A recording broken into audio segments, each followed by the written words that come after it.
Hello, and welcome to this live stream of the teachings that we started at Waikato Compassion Meditation Center before the lockdown.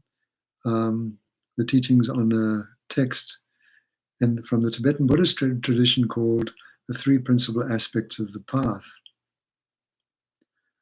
by Lama Tsongkhapa, the founder of the Gelugpa tradition of Tibetan Buddhism. I'm going to go through the three principal aspects of the path briefly again in this session before we actually go into the text.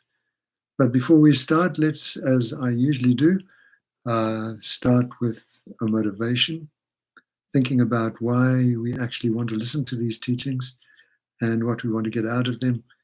And set a good motivation. It is said in the Buddhist tradition that action is determined by its motivation. Whether the action is positive or negative is determined by its motivation.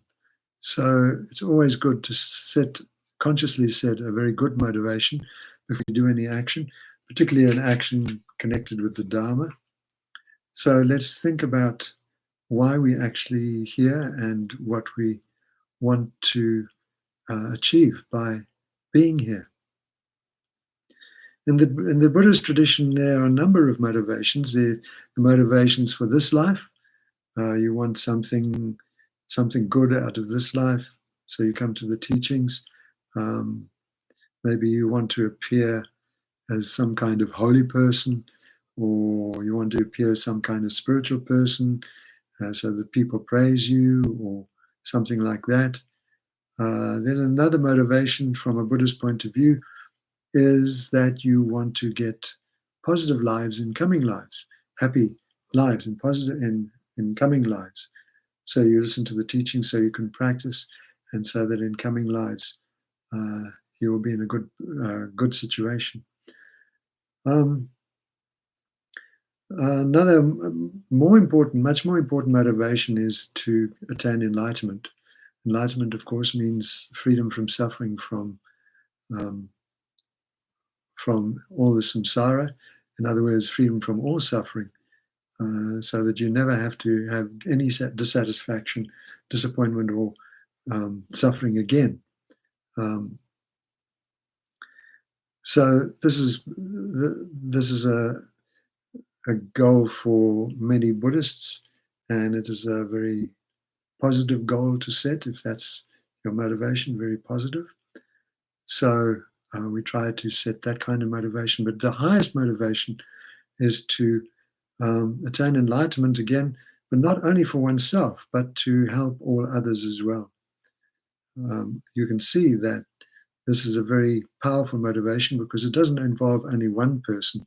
It involves a whole lot of all other beings, not only human beings, but animals,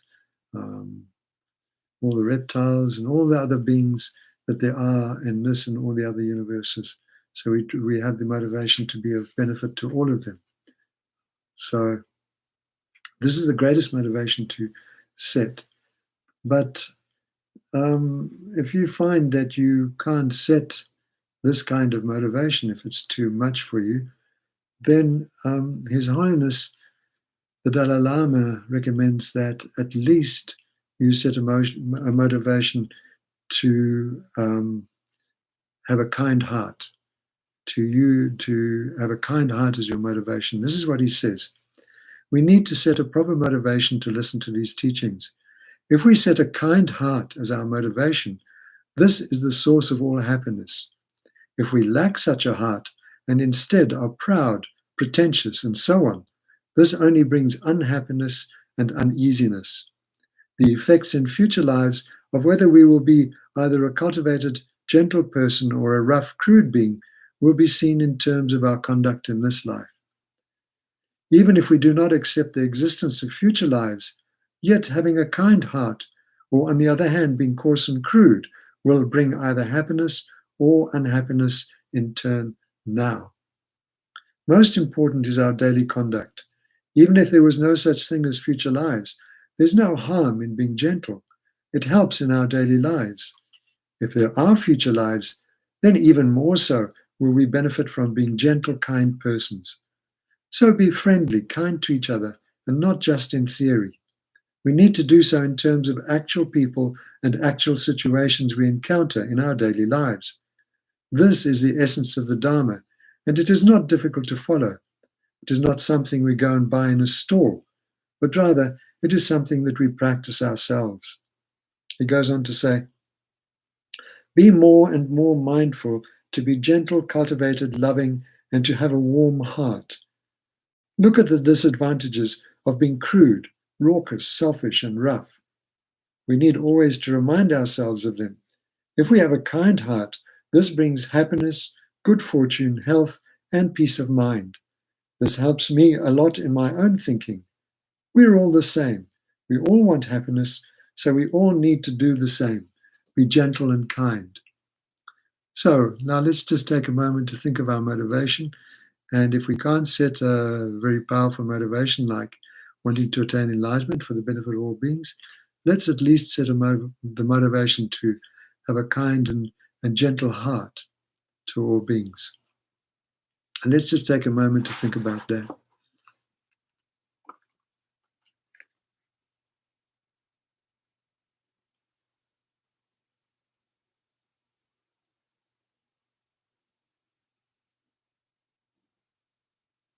Thank you. And now we are, as I said, we are looking at the text called Three Principal Aspects of the Path, the Three Principles of the Path. And the three principles of the path, if you were with us in our teachings at the center, are renunciation, bodhicitta, and the correct view. So those are the three main topics of this particular text. And let's just think about what those terms mean. If you perhaps you don't remember what we said a few months ago about what renunciation, bodhicitta, and the pure view are. First of all, let's think, what is renunciation? To many Westerners, renunciation means that you go into the forest and you sit in a hut and you sleep on branches and twigs and eat whatever you can find, or a single plate of rice and curry or something like that. And you don't indulge in any of the pleasures of life, of samsara. And so lots of Westerners immediately go, no, I don't want to have anything to do with that. They like their life too much. They enjoy their pleasures too much. They don't want to see themselves as a monk or a nun, for instance. But actually, when we talk about renunciation, it doesn't mean going into the forest and living life in the rough. Just renouncing things doesn't actually mean renunciation. If you go into the forest and you sit in a cave or in a hut, and your mind is craving coffee and chocolate and rock and roll and all that sort of thing, your mind is still dwelling there, then there's no renunciation going on at all. Renunciation doesn't mean giving up the good things of life. Renunciation means giving up the craving and the clinging and the grasping to whatever your mind is attached to. So, of course, monks and nuns go into the forest or go into monasteries, and they limit their contact with things like music and sex and rock and roll and all that sort of thing. And the reason for that is because they're not wanting to give those things up, but they're wanting to give up the attachment and the craving and the clinging to those things. If you look at your mind, let's take the lockdown, for instance. When you were sitting in lockdown and you looked at your mind, what did you see? Did you see a mind longing to go out to a restaurant or longing to go out to play or, go to movies or whatever. When you saw that in your mind, you saw this craving, this longing and grasping to do something, and it was strong in your mind, then that is what we're actually trying to renounce, that craving and clinging to the pleasures, what we see as pleasures in this life. Why do we want to give up the craving and longing for these things? Because if you look closely, you see that craving and that longing and that attachment actually brings you unhappiness. It doesn't bring you happiness. And the lockdown will prove this. Of course, when you can go out to a restaurant and eat your favorite meal, then that's what you do. You go out to a restaurant, you have a favorite meal, and you feel very satisfied afterwards. But then a little while later, again, the thought comes into your mind, I want to go and eat that food again. I want to go and enjoy that food again. So the craving arises again in your mind, and you feel compelled to follow this impulse to go to your favorite restaurant and eat your favorite food. And every time you do that, it increases that craving. It increases the craving aspect of your mind. Every time we have this kind of craving, then we give into it, it increases that. And if you look at the craving, is it a happy mind or is it an unhappy mind? If you actually look at the experience of craving, is that joyful, happy, peaceful, or is it the opposite? Has it got an edge to it that makes us unsatisfied and longing? And I think you'll see that craving makes you unhappy. It doesn't make you happy. So this is actually what renunciation means. Renunciation means giving up, in the first instance, giving up the craving and longing and clinging to all the things that we see as pleasurable. Now, when we talk about things we see as pleasurable, that can mean anything. Anything in our life can trigger craving in us.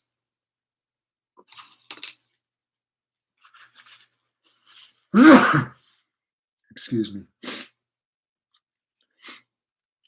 So it can be money, it can be wealth, it can be status.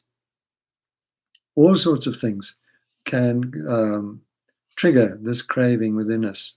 And we're very used to it. We're very familiar with craving. It's our sort of go-to thing in our everyday life. So now, that's why monks and nuns will go out into a monastery or out into the forest so that they can stay away from these things. These things don't trigger this craving in them. And while they're in the forest, they can work on their mind so that the craving becomes less and less and less. So it's not that they're trying to escape from chocolate cake and coffee and all that sort of thing. What they're trying to escape is the craving that these things trigger up in our minds. And one of the ways to escape is to actually not be in contact with these things. So when a monk goes into the forest or when a monk doesn't allow himself to go anywhere near a woman, it's not because that a woman is bad or evil or anything like that. It's because it's very easy for the monk, if a monk goes and stands next to a woman, for some sort of lust or some sort of craving or some sort of attachment to arise in his mind. So that's why monks stay clear of women, not because of anything of the woman's side, but because of the monk's mind side. That's where the problem arises.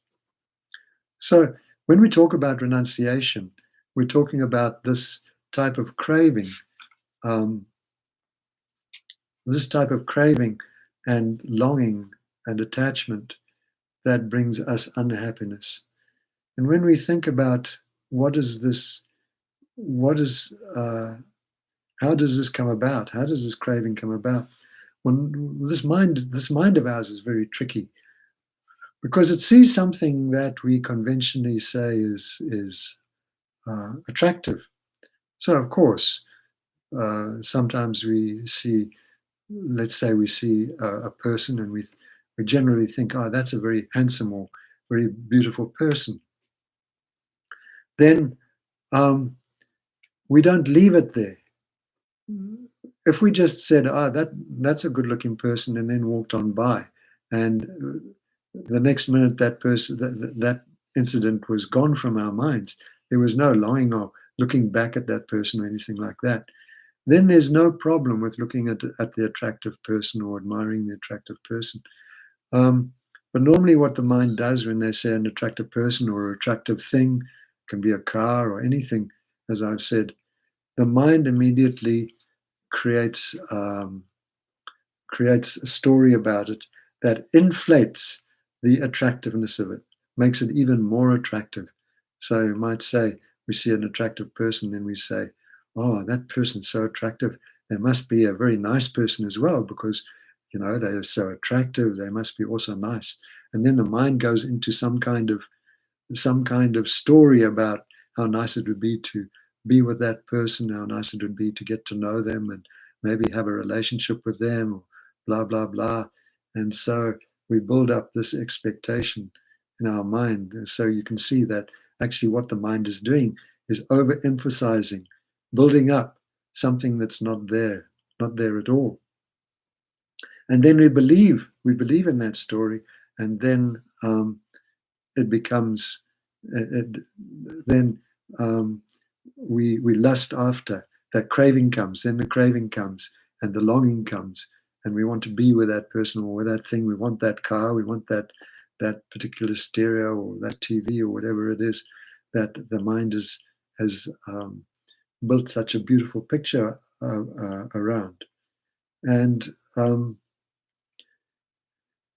if we look at the result, that once we get that person or we get that thing that we're so lusting after, very usually we suffer disappointment. It's not the same as the picture that we've created in our mind. And so now there is some kind of disappointment, some kind of dissatisfaction. So this is what the Buddha said about this craving, that it always leads to dissatisfaction. In the very short term, it might lead to some excitement, some happiness, but it's not a real happiness. It's a kind of excited happiness that's not going to last very long. And then in the end, disappointment sets in, disillusionment sets in, and then we start looking around for the next attractive thing or person to let our minds get attached to get clingy onto, to let our tentacles, get their suckers onto.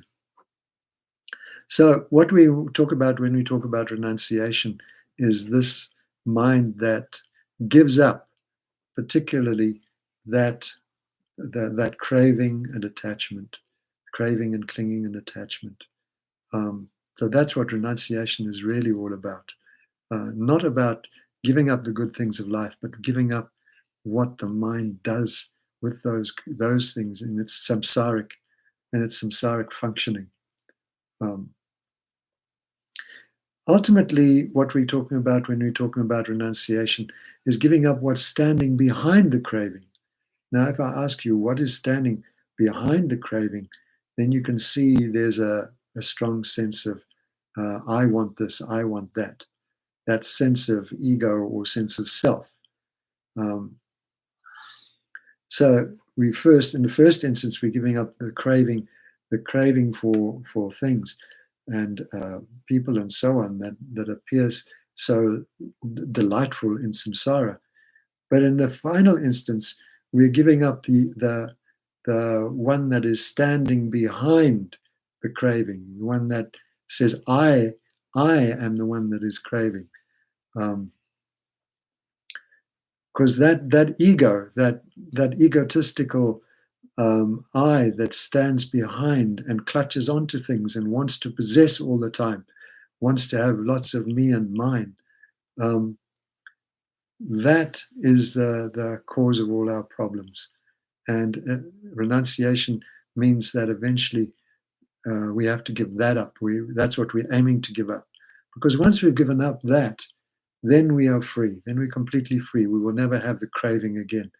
Once we've eliminated that ego or I self, once we're free of that, then never again will the craving come.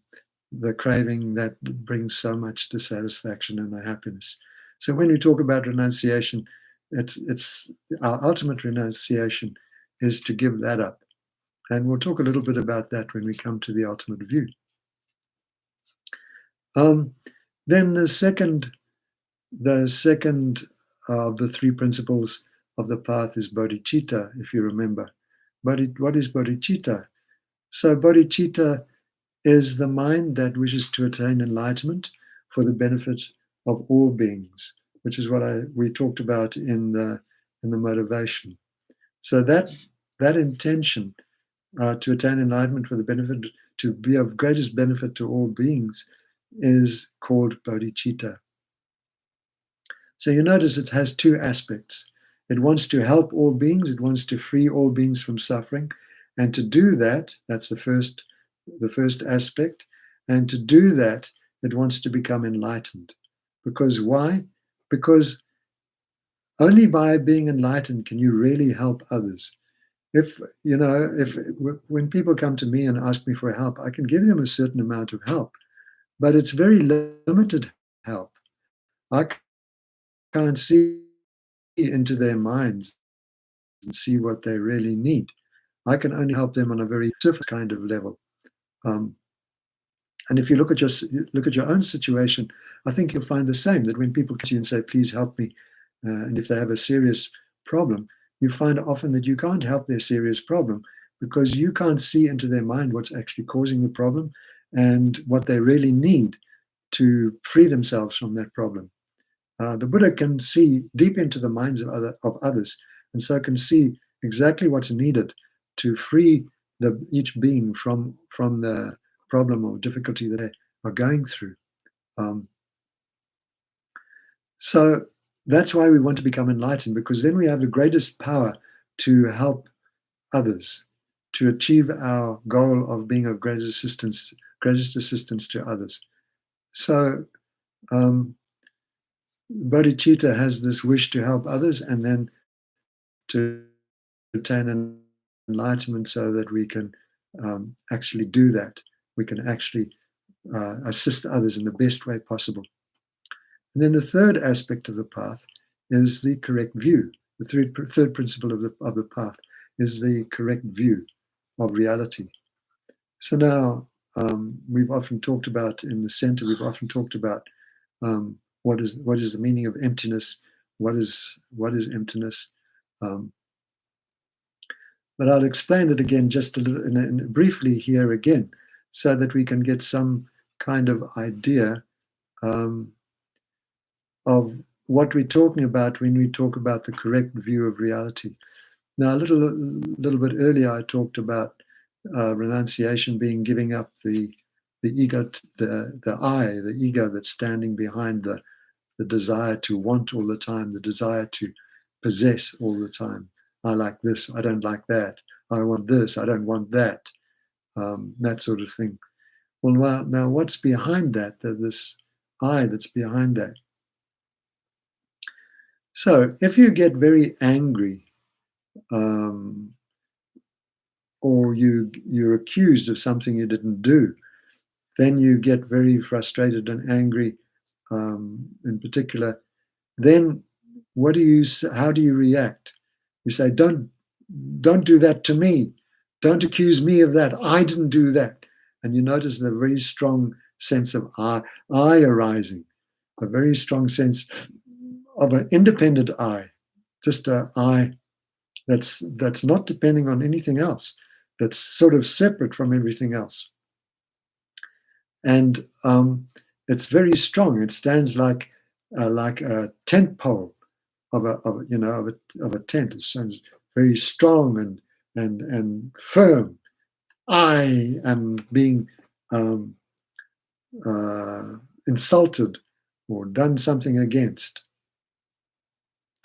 Now, when we look at that I, when we look, when we're no longer very angry and we look at that I, we make that I arise and we look at that I and say, okay, what are you?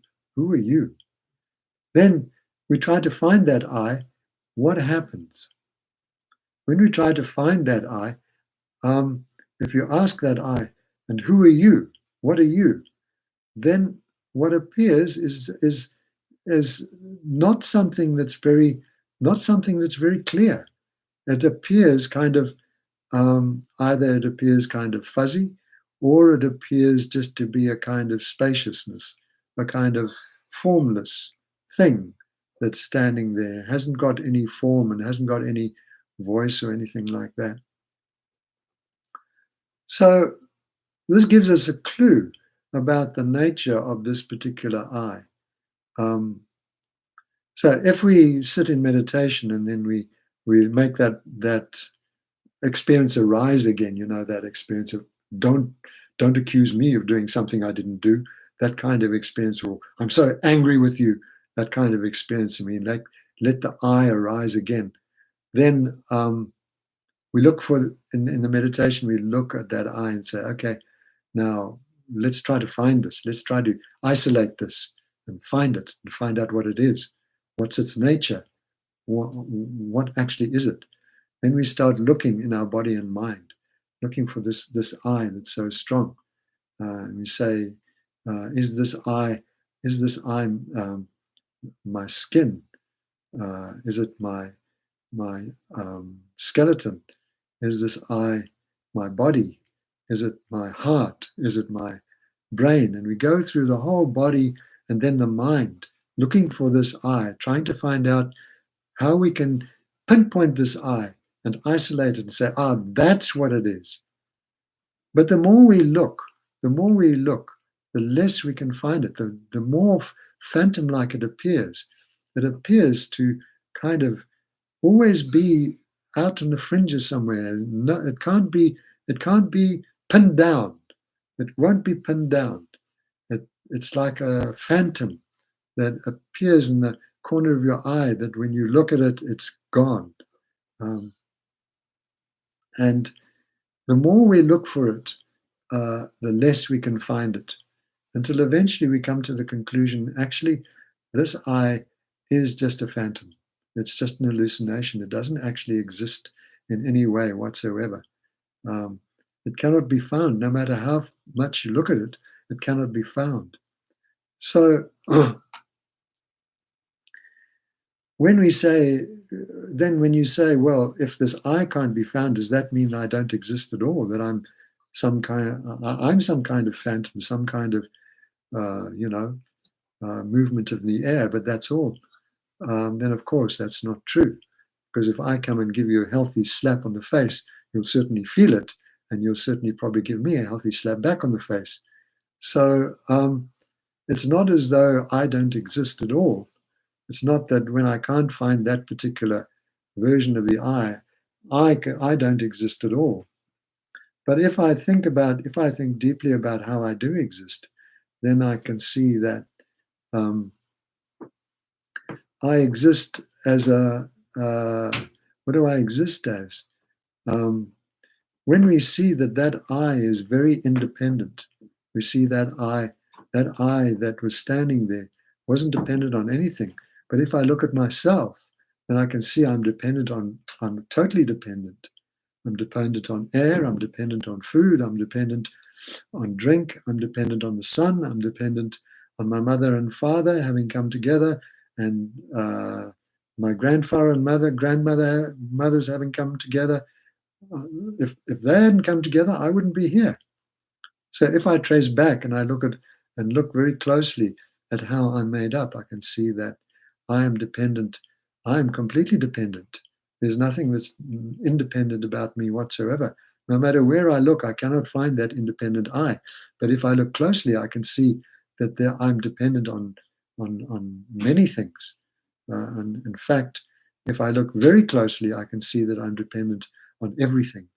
Everything, I'm connected to everything. There's not one thing that if you took it away, I would be the same. So when we talk about the correct view of reality, that is the correct view of reality, that um, things are made up not of independent bits of reality like we normally see them, but they come together dependent on other things, and they exist completely dependent on other things, and they have no independent existence of their own. Um, if I just talk about my body, for instance, if I say, okay, here's my body, and you look at my body and you say, yeah, there's a body, but where is the actual body that's not dependent on anything else? Is the body the skin? Is it the eyes? Is it the big nose? Is it the heart? Is it the brain? Is it lungs? Um, where is this thing that is body, that is independent? And we see that we can't find any independent body at all. The body is just a collection of other things which the mind comes and labels body for convenience sake. So I come along, uh, you know, uh, now this thing has become a body. Just a collection of skin and bones and flesh and all the rest of it, and the history that's brought all these things together. Some kind of independent entity that is not dependent on anything else. So everything exists like that, as everything exists like that as a collection of dependent arisings, and nothing has independent existence. And that is what's called the correct view of reality. And that's why I said earlier that the ultimate renunciation is to give up this ego, this I that stands so central and so appearingly to be independent of everything else. That's what we have to realize doesn't exist at all, and to give up that. And when we can completely realize our interdependence with everything else, then we will be completely free of all our problems, because no longer will we have any craving, because it's the craving is based on this erroneous, this mistaken view of how I exist. So all the craving comes out of that. So those are the three principal aspects of the path. We're going, as we go through the text, then we'll go a little bit deeper into it. But I've gone through this just so that you can remember what we mean by the three principal aspects of the path: renunciation, bodhicitta, and the correct view. And you have some idea of what it means when we talk about these things, and you're not totally confused. So I think you have a chat a chat function. There's a live chat function on this. If you want to communicate with me, if you have any questions, then please just go on the live chat and you can ask the question, and I'll try to answer it as well as I can. So I'll try to keep looking out for any questions that come through. So now let's go on to the three principal aspects of the path, the text that we're following, and I'll just run through again a brief biography of Lama Tsongkhapa, so that you get some idea of who he was. The lineages, that's Gelugpa, Nyingma, Kagyu, and Shakya. And Lama Tsongkhapa was the founder of the Gelugpa tradition. At the time that he lived, Buddhism had kind of degenerated a bit, particularly the monastic tradition had degenerated a bit, and he set out to restore it and make it pure again. And so that's why he came to be known as somebody who held his monastic discipline very closely and who created a system or a lineage that held the Vinaya, or the ethical ethics, very, very closely. And that's what Gulukva means. Gulukva means the virtuous ones, and they became named like that because they held their vows and their precepts very closely and very well. Excuse me. Lama Tsongkhapa was a very great master of Buddhism, and was a great practitioner. He did very extensive practices. He had said that he did millions of prostrations and recitations and so on. And he wrote 18 volumes of texts. This is one of them. This is a short one. Some of them are quite long, particularly and probably most importantly for us Westerners. He wrote a text called The Great Stages, a great treatise on the stages of the path to enlightenment, which in the Tibetan is called the Lam Rim. And the Lam Rim, I'll refer to it as the Lam Rim because it's a bit cumbersome to talk about the great treatise on the stages of the path to enlightenment all the time. So if I mention it, I'll just say Lam Rim, and you know that this volume, this particular quite extensive teaching on the path to enlightenment, and it goes from the beginning of the path to right to the end of the path. So if you follow that path, you go topic by topic, then eventually you will come to a complete path, a complete path to enlightenment.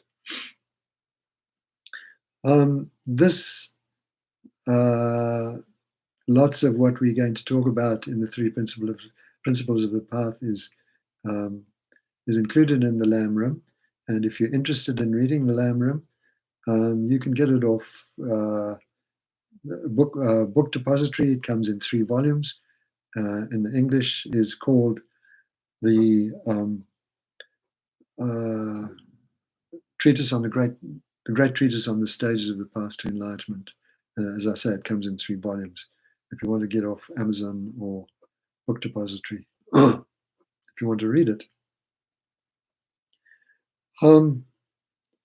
So this particular the Lam Rim came from another text, which was written by a great Indian master called Atisha, who went to Tibet, was invited to Tibet, and he wrote a short text when the Tibetans went to him and said, "Look, we're not very intelligent people, and we're not very scholarly at all. So can you give us a text that we can just follow, that's very easy to follow, and we can and just simple folk can follow?" So he wrote, Atisha wrote the text called The Lamp on the Path to Enlightenment. And when the Indian masters got a copy of this text and looked at it, they thought, they praised it. They praised it very highly. They thought it was an excellent text. And so the Lamp on the Path to Enlightenment has been the kind of inspiration for Tsongkhapa's Lam Rim and other texts like Three Principles, Aspects of the Path. So now let's have a look at the text itself. And I'll read it. I'm going to read it to you so that you can have what we call a lung in the Tibetan tradition. Then usually before a teaching, the teacher will read out the text or recite the text so that the student gets the whole text on his mind stream. So I'm going to read the Three Principal Aspects of the Path by Lama Tsongkhapa. It's very short. It doesn't go on for very long. So here goes. I bow down to the Venerable Spiritual Masters. I will explain as well as I am able the essence of all the teachings, the entrance for the fortunate ones who desire liberal opportunity without being attached to the joys of cyclic existence. For you embodied beings bound by the craving for existence, Without the pure determination to be free, that's renunciation, from the ocean of existence, there is no way for you to pacify the attractions to its pleasurable effects. Thus, from the outset, seek to generate the determination to be free. By contemplating the leisure and endowments so difficult to find and the fleeting nature of your life, reverse the clinging to this life. By repeatedly contemplating the infallible effects of karma and the miseries of cyclic existence, reverse the clinging to future lives. By contemplating in this way, do not generate even for an instant the wish for the pleasures of cyclic existence. When you have day and night unceasingly the mind aspiring for liberation, then you have generated the determination to be free. However, if your determination to be free is not sustained by the pure, dedicated heart, that's bodhicitta, it does not become the cause for the perfect bliss of unsurpassed enlightenment. Therefore, the intelligent generate the supreme thought of enlightenment, which is bodhicitta. Swept by the current of the four powerful rivers, tied by the strong bonds of karma, which are so hard to undo, caught in the iron net of self-grasping egoism, completely enveloped by the darkness of ignorance, born and reborn in boundless cyclic existence, unceasingly tormented by the three miseries, by thinking of all mother sentient beings in this condition, generate the supreme altruistic aspiration. Even if you meditate upon the determination to be free and the mind of enlightenment, without the wisdom realizing the final nature, how things actually exist, you cannot cut the root of cyclic existence. Therefore, strive for the means to realize dependent arising. One who sees the infallible cause and effect of all phenomena in cyclic existence and beyond, and destroys all false perceptions of the inherent existence, has entered the path which pleases the Buddha. Appearances are infallible dependent arisings. Emptiness is free of assertions of inherent existence or non-existence. As long as these two understandings are seen as separate, one has not yet realized the intent of the Buddha. When these two realizations are simultaneous and concurrent, from the mere sight of infallible dependent arising comes definite knowledge which completely destroys all modes of mental grasping. At that time, the analysis of the profound view is complete. In addition, appearances clear away the extreme of inherent existence. Emptiness clears away the extreme of non-existence. When you understand the arising of cause and effect from the viewpoint of emptiness, you are not captivated by either of the extreme views. In this way, when you have realized the exact points of the three principal aspects of the path, by depending on solitude, generate the power of joyous effort and quickly accomplish the final goal, my child. So that is the text, three principal aspects of the path. And you now have it on your mind stream. I don't expect you to understand all what was going on or to remember it, but I hope that as we go through it, some understanding arises in your mind. And if you have any questions, please don't hesitate to ask. I don't know if I can answer them. I will definitely answer them, but I don't give any guarantees. So normally in this, with this kind of text in the Tibetan tradition, you have what in the beginning you have a prostration. It says, "I bow down to the spiritual masters." So this is like, let's go a little bit further into it. I bow down to the venerable spiritual masters. I will explain as well as I am able the essence of all the teaching of the conqueror, the path praised by the conquerors and their spiritual children, the entrance for the fortunate ones to desire liberation. So, as I said, it was customary in the Indian and Tibetan tradition to start off a text like this with a prostration or a dedication and a promise to compose, which more or less tells you what the composer is intending to do, what the composer is intending to compose. So here he's talking about homage to the spiritual masters. Now, as I explained in the teachings before, in the Tibetan tradition and in the Indian Tantric tradition, the spiritual master is seen as the most important, even more important than the Buddha in one's spiritual progress, one's spiritual life. So here he's paying homage to his spiritual masters, his spiritual teachers, and acknowledging his debt to all his spiritual masters. And the reason that the spiritual masters are very important in the Tibetan tradition is that they're the ones that actually guide us along the path to enlightenment. It would be wonderful if the Buddha was here with us today, Shakyamuni Buddha, and we could go to him and he could teach us, and he could very quickly lead us to nirvana, to enlightenment. But actually, the Buddha passed away, as you know, some 2,600 years ago, and is no longer with us. And so now we have to rely on our spiritual teachers. And so here, Lama Tsongkhapa is paying homage to his teachers, and it's not only to his spiritual teachers, but to all his teachers, even down to the teacher who taught him language. So all his teachers are included in this particular homage.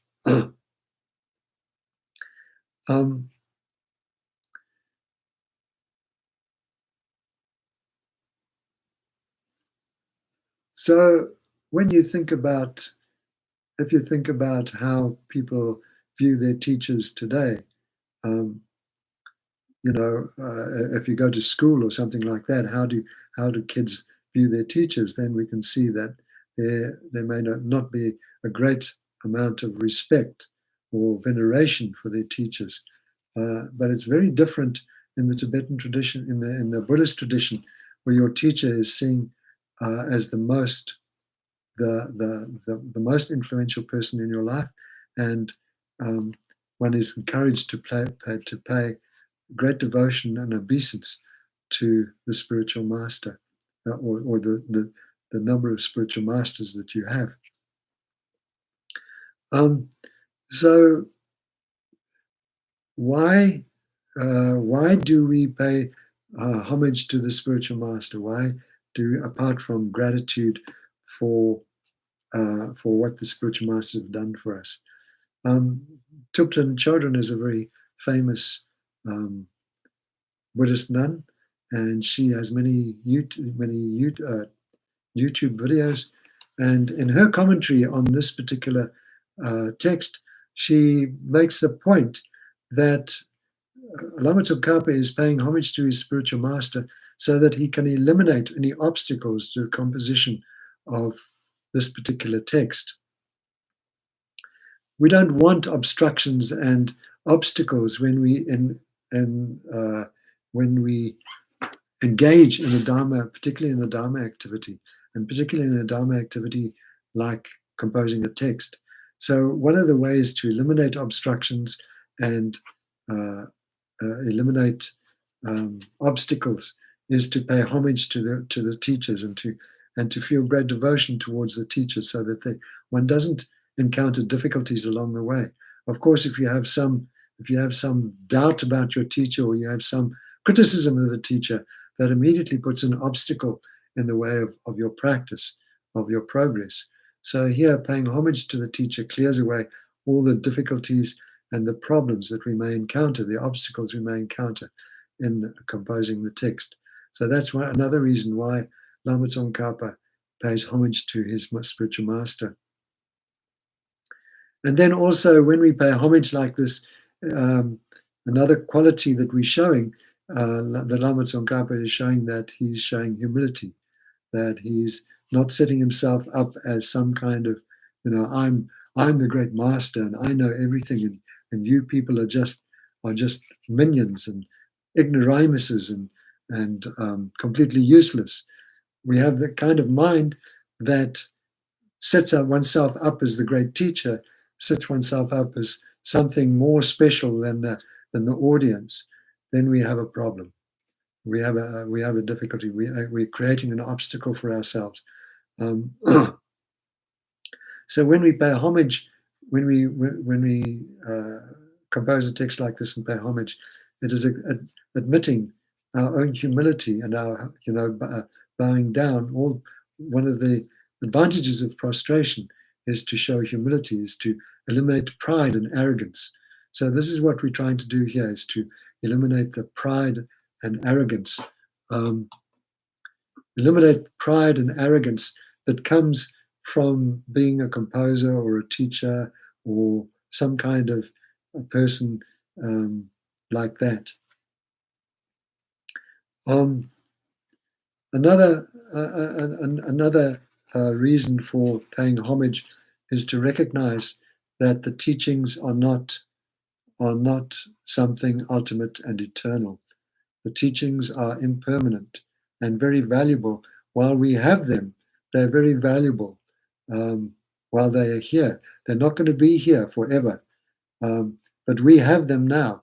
We are in the presence of the teachings. They've been passed down to us from our spiritual teachers and masters, and from all the teachers and masters right from the Buddha. So we're in a very fortunate position to have these teachings. And so we could not have these teachings without that lineage. And the teachings are not going to be here forever. They will degenerate. The Buddha even himself said that the teachings will one day disappear. And so to develop gratitude and gratitude that we have the opportunity to listen to these teachings, to study them, to put them into practice, and to gain great benefit from them, we then we then pay homage with a mind of gratitude and understanding that, as the Buddha said, all things are impermanent. Even the teachings themselves are impermanent, and we may not, even in this life, we may not be able to be in touch with them throughout our whole lives. So, paying homage and having this mind of humility and gratitude and freedom from arrogance is allowing us to appreciate the teachings in the best way possible. It's said that without a spiritual teacher, it is very difficult to gain insights. Of course, we can read books, and we have many, many books about Buddhism, about the teachings.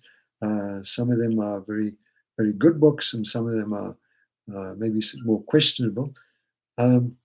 But if we have a spiritual teacher, if we have a close connection with a well qualified spiritual teacher, we can make much faster and better progress as we go along. So, and that's another reason why we pay homage to the spiritual teachers, to our spiritual teachers. Why Lama Tsongkhapa pays homage to his spiritual masters. Recognizing the great value of these teachings, and appreciating them, and feeling gratitude that one is able to actually have them on one's mind stream. And if one has the ability to teach them or to pass them on, and to help other beings with these teachings as well. So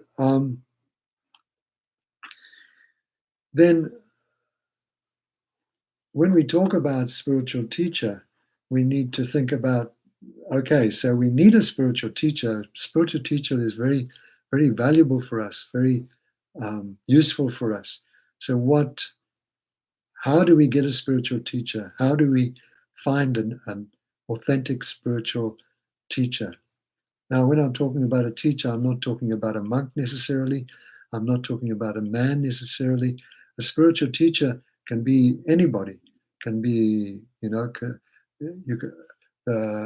lot of beggars in India turned out to be great masters, both in the Buddhist and tradition and Hindu traditions. Some of the great masters were spat on and looked down on in India before they were recognized as highly realized beings. When I was in India recently, some months ago, I went to a place called Tiruvannamalai, and there were two. It's a place of two very great spiritual teachers called Ramana Maharshi and Yogi Ram Surat Kumar. And both of those masters, before they were recognized, they were thought of as, particularly Yogi Ram Surat Kumar, were thought of just beggars, just people didn't take much notice of them, and even didn't feed them, and even threw stones at them and chased them away. But eventually they were recognized, and they got many disciples, and now people flock to Tiruvannamalai, to the ashrams of Ramana Maharshi and Yogi Ram Surat Kumar. So it's not necessary that a great spiritual teacher needs to be a monk or somebody high up, somebody that's got lots of wealth or charisma or whatever. A spiritual teacher can be the beggar that you pass in the street, might be a highly realized being, and be able to take you all the way to enlightenment. So we never know who the spiritual teacher is. So we need to know what the qualities to look out for. So there is a Lama by the name of Geshe Sonam Rinchen, who used to teach at the Library of Tibetan Works and Archives in Dharamsala. He died last year or the year before. Well, not so long ago, I can't remember exactly. But he was a very popular teacher at the Library of Tibetan Works and Archives in Dharamsala. He taught through a translator. And he said that the spiritual teacher is subdued, calm, very peaceful, with surpassing qualities, persevering, rich in learning, with understanding of suchness, skilled in communication, compassionate, undiscouraged, and steadfast. So now we more or less have run out of time. So I'll briefly go through those again. Like I've already gone through them before at the center, but I'll briefly go through them again in our next session, and then continue with the text. And that will give us some idea of what to look for in a spiritual teacher, and what Lama Tsongkhapa found in his spiritual teachers, the spiritual teachers that he's paying homage to. But now we're coming to the end of our time together, and I'd like to dedicate. Thank you very much for being here with this live stream. I hope to do it every Tuesday. If you have any questions or comments or suggestions for improvement, then I'm very open. Please contact me and let me know what you think.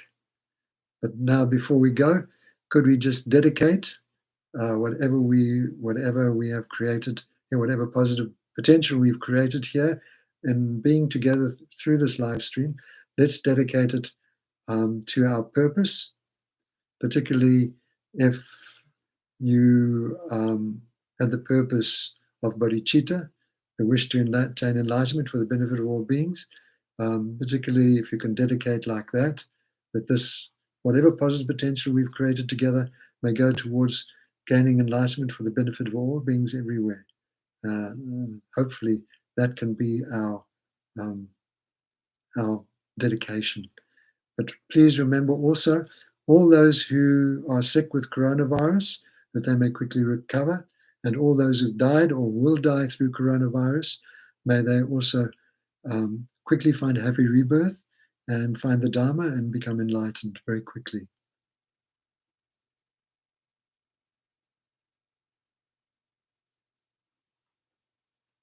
So, thank you very much indeed. And I hope you've got some benefit from what we've done today. And I hope to see you again next Tuesday. Thank you. Goodbye.